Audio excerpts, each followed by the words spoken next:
사랑하는 형제 여러분, 11월 2일 토요일 새벽 묵상에 오신 것을 환영합니다. 오늘은 사사기 10장입니다. 6장부터 9장까지가 기드온 이야기였죠. 9장은 기드온의 아들 아비멜렉이 우상 숭배자들인 세겜 사람들과 연합하여서 자기 형제들을 학살하고 권좌에 앉았지만 오히려 세겜 사람들의 배반을 당하여서 내전을 벌여 서로 죽이는 결말로 끝이 났습니다. 요담의 저주대로 하나님께서 심판하신 것입니다. 사사기 10장 들어갈게요. 10장. 아비멜렉의 뒤를 이어서 이사가 사람 도도의 손자 부하의 아들 돌라가 일어나서 이스라엘을 구원하니라. 그가 에브라임 산지 3일에 거주하면서 이스라엘의 사사가 된 지 23년 만에 죽음에 3일에 장사되었더라. 그 후에 길르앗 사람 야일이 일어나서 22년 동안 이스라엘의 사사가 되니라. 그에게 아들 30명이 있어 어린 나귀 30을 탔고 성읍 30을 가졌는데 그 성읍들은 길르앗 땅에 있고 오늘까지 하봇 야일이라 부르더라. 야일이 죽음에 가몬에 장사되었더라. 5절까지 돌라와 야일 두 명의 사사 이야기를 간단하게 언급하고 있습니다.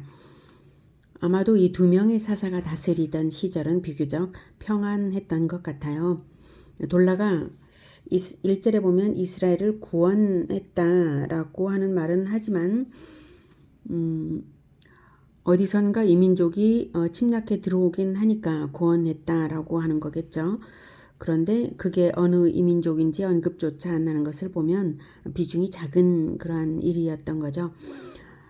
그리고 야일 때는 구원했다는 말은 없고 4절에 아들 30명이 있어서 어린 나귀 30을 탔고 성읍 30을 가졌다고 하는 것을 보면 평안한 시대였던 것을 알 수 있습니다. 나귀는 전쟁용은 아니니까요. 야일이 사사의 지도권을 자기 아들들에게로 이전하여서 마치 분봉왕과도 같은 모양새로 다스렸던 것 같아요. 성읍 30을 소유하고 하봇 야일은 야일의 촌락이라는 뜻입니다. 하봇 야일이라고 불리는 그러한 성읍 30을 소유했다라고 하는데 과거 민수기 시대 때 야일 므낫세의 아들 야일이 바산을 용감하게 정복해서 차지하게 된 마을들이거든요. 그것이 세습되었던 것 같아요. 아무튼 그럴지라도 아들 30이 어린 나귀 30을 탔다는 것 자체는 백성들 위에 지위가 높다는 것을 나타내는 것은 분명하죠. 기드온이 자기 아들을 아비멜렉이라고 이름 짓고 권력욕의 화신이 되게 만들었다면 야일도 그런 면이 엿보이는 게 아닌가 이런 생각이 듭니다. 아무튼 이 사사들이 지도할 때는 적어도 우상 숭배가 조장되지는 않았고 평안했다는 것이죠. 사사들이 지도할 때에는 하나님께서 보호해 주신 것입니다. 하지만 야일의 영향력이 아들들을 통해서 나타난 것은 야일 생전에까지 뿐이었던 것 같습니다. 6절. 이스라엘 자손이 다시 여호와의 목전에 악을 행하여 바알들과 아스다롯과 아람의 신들과 시돈의 신들과 모압의 신들과 암몬 자손의 신들과 블레셋 사람들의 신들을 섬기고 여호와를 버리고 그를 섬기지 아니하므로 여호와께서 이스라엘에게 진노하사 블레셋 사람들의 손과 암몬 자손의 손에 그들을 파심해 그 해에 그들이 요단강 저쪽 길르앗에 있는 아모리 족속의 땅에 있는 모든 이스라엘 자손을 쳤으며 18해 동안 억압하였더라.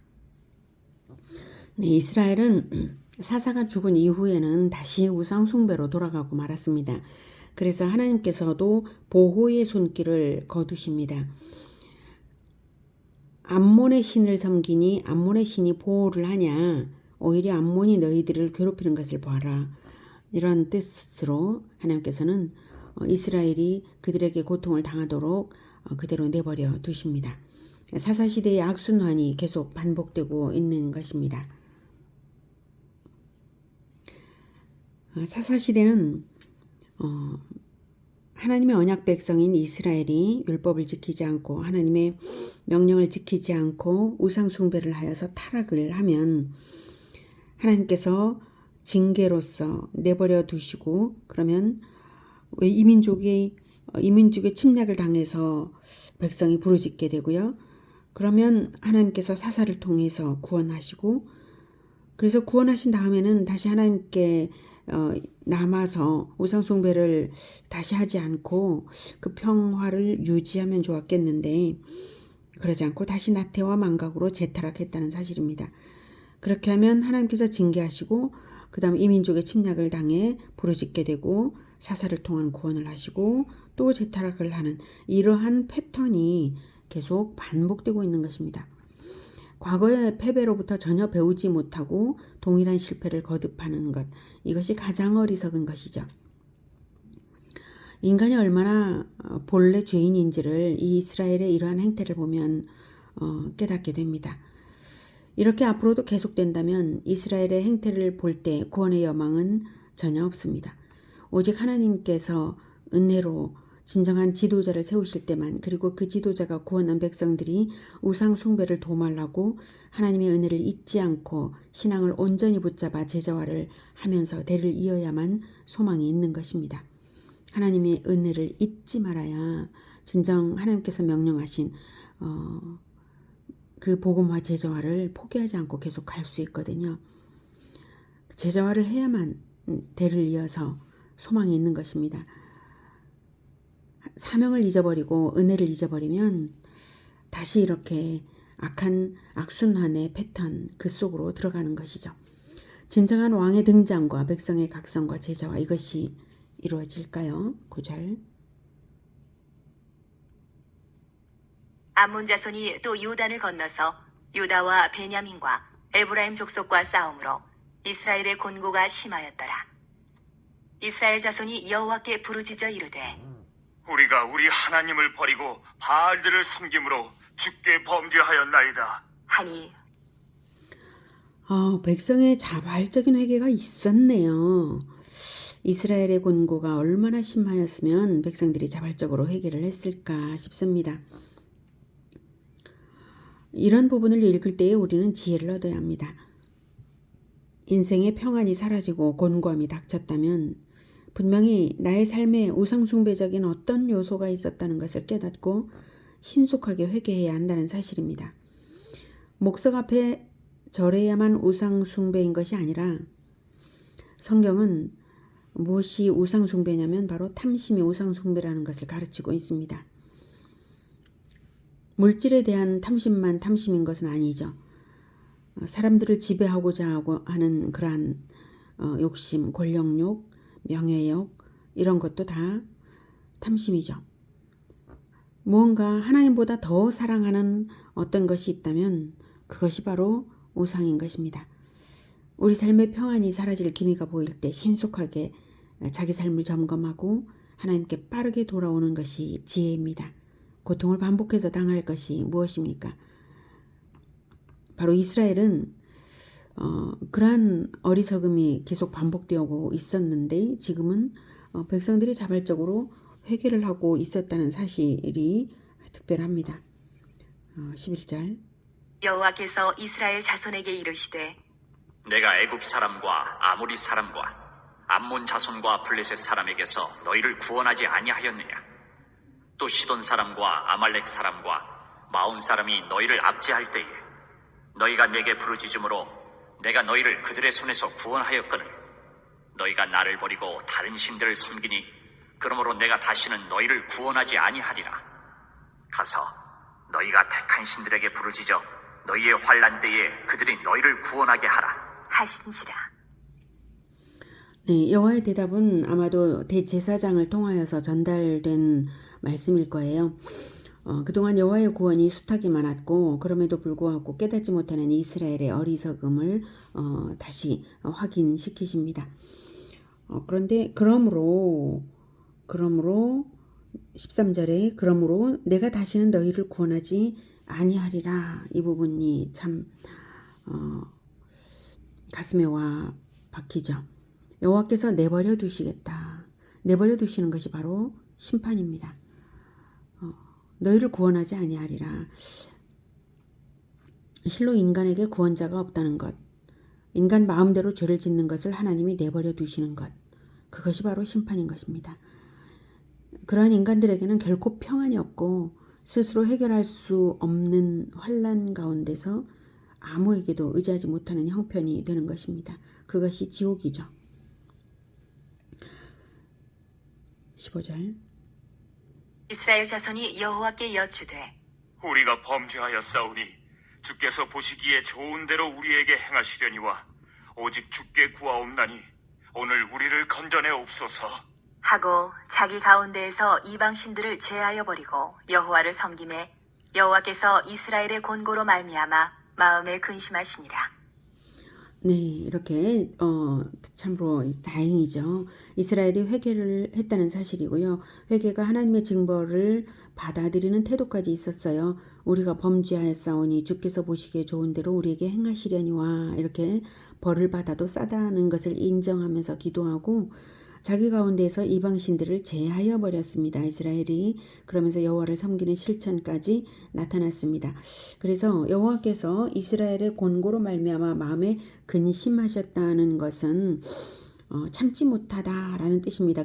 여기서 근심하다가 즉 구원을 안 하시고는 베길 수가 없었다는 뜻이죠.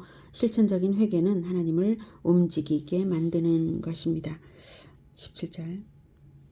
그때에 암몬 자손이 모여서 길르앗에 진을 쳤으므로 이스라엘 자손도 모여서 미스바에 진을 치고 길르앗 백성과 방백들이 서로 이르되 누가 먼저 나가서 암몬 자손과 싸움을 시작하랴. 그가 길러한 모든 주민의 머리가 되리라. 하니라. 네. 암몬 족속이 쳐들어왔을 때 이스라엘도 대항을 준비했는데 그런데 앞장설 지도자가 없는 것이 문제입니다. 그래서 누가 먼저 나가서 암몬 자손과 싸움을 시작하랴. 그가 길르앗 모든 주민의 머리가 되리라 라고 어떤 권력을 그에게 이제 주겠다라고 이제 말을 하고 있죠. 먼저 앞장서서 자기 생명을 걸고 백성을 구원하는 자, 그가 바로 왕입니다. 이스라엘은 왕이 필요했죠. 그렇게 백성을 자기 생명 걸고 책임져 구원하고 더 나아가 악순환의 고리를 끊어내는 자라면 그는 진정한 왕입니다. 오늘은 이스라엘의 반복적인 범죄로 인하여서 하나님께서 내버려 두실 마음을 가지셨던 것을 들었습니다. 그리고 백성의 실천적인 회개가 하나님의 마음을 돌려놓은 것도 보았습니다. 그리고 진정한 왕이 필요했다라는 것까지 보았습니다. 백성들을 환난에서 구할 뿐만 아니라 각성시켜서 악순환의 고리를 끊어내고 영원히 구원할 자는 언제 오실까요? 우리는 바로 그분이 예수 그리스도이신 것을 압니다. 예수님은 자기 생명으로 백성들의 죄값을 치러주시고 대속의 공로로 인해 성령을 보내셨고 성령 받은 자들이 예수 제자의 대를 이어서 영원한 천국에까지 이르는 하나님 나라를 확장하고 있기 때문입니다. 실천적 회개와 진정한 왕을 따르는 백성으로서 복음과 제자와의 도리가 우리 인생에 늘 있어서 대대로 평안을 누리는 우리 모두가 되기를 축복합니다. 기도하겠습니다. 하나님, 진정으로 우리 주 예수님만이 자기 생명을 내어 놓아서 자기 백성들을 책임지셨습니다. 영원히 책임지셨습니다. 성령을 우리에게 보내주셔서 우리 주 예수님을 따를 수 있게 인도하시는 것 너무나 감사합니다. 우리가 우상숭배적인 그 어떤 요소도 우리 인생 가운데 일어나지 않게 주님 도와주시옵소서. 우리가 온전히 자기를 부인하고 오직 우리 주 예수님만을 따를 수 있기를 간절히 원합니다. 주님 도우시옵소서. 그리하여서 복음화 제자화를 결코 놓지 않고 이 사명을 끝까지 수행하면서 온전히 예수님의 그 구원이 모든 민족에게 퍼져나감으로 말미암아 하나님께서 그리시는 바로 그 천국이 완성될 수 있게 도와주시옵소서. 세상은 점점 혼탁해져 가고 있습니다. 점점 더 평안이 사라져 가고 있습니다.